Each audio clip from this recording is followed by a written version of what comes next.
Imagine witnessing a total, inexplicable explosion in popularity on the streets of London. An obscure, failing paper called the Weekly Sponge suddenly becomes the most sought-after item in the city.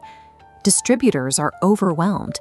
They are frantically demanding tens of thousands of extra copies to swarming, chaotic crowds fighting at the newsstand. But why?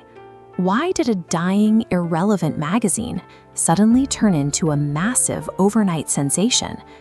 To understand the frenzy, we have to step away from the noisy streets, rewind the timeline, and walk into a quiet, dimly lit room where a very dark bargain was struck. Meet John Shorley.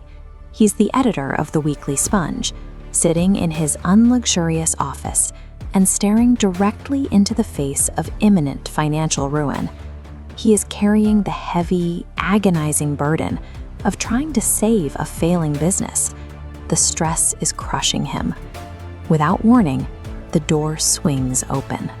In walks Bromley Gibberts, an imposing, unkempt man in a long, flapping coat who blows past the clerk. Gibberts bypassed the typical editorial pitch to deliver a chilling ultimatum. Shorley had to decide right then whether to be a thief or an honest man. Gibberts led a manuscript onto the desk. It was a dark, brooding, incredibly violent tale about a man who slaughters absolutely everyone inside a country house. Shorley read it and completely scoffed. He dismissed the entire plot as an absurd exaggeration, convinced a tragedy like that could never happen in real life. The editor assumed he understood the context. He knew Gibberts' cousin cheated him out of his land and the woman he loved. To Shorley, this manuscript was clearly just a pathetic revenge fantasy Gibberts wrote to vent his anger. Shorley lowballed him, offering a meager £25. Gibberts accepted the cash on one strict condition: the piece had to be published within the month.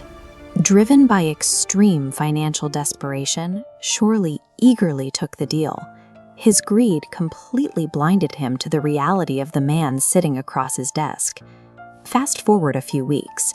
The story hit the stands, and Shorley thought absolutely nothing more of the strange transaction.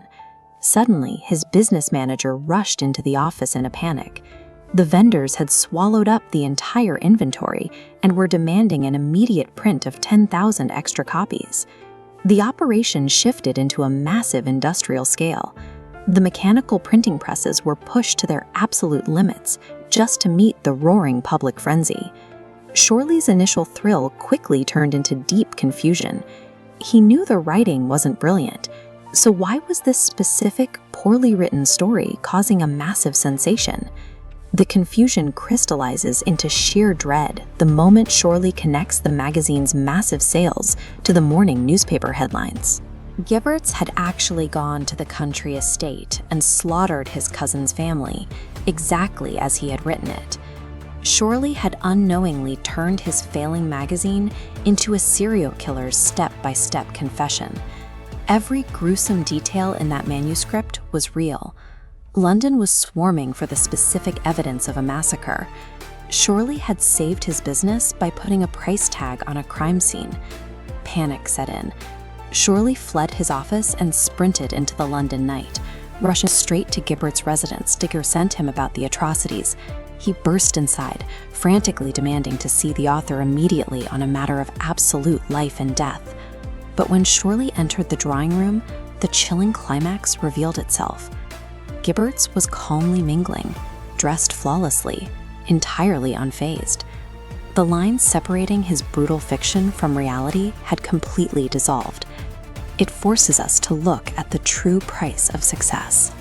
If the only way to save everything you've built is to profit from a tragedy you helped brought. Want to hear more horrifying, revenge, real stories?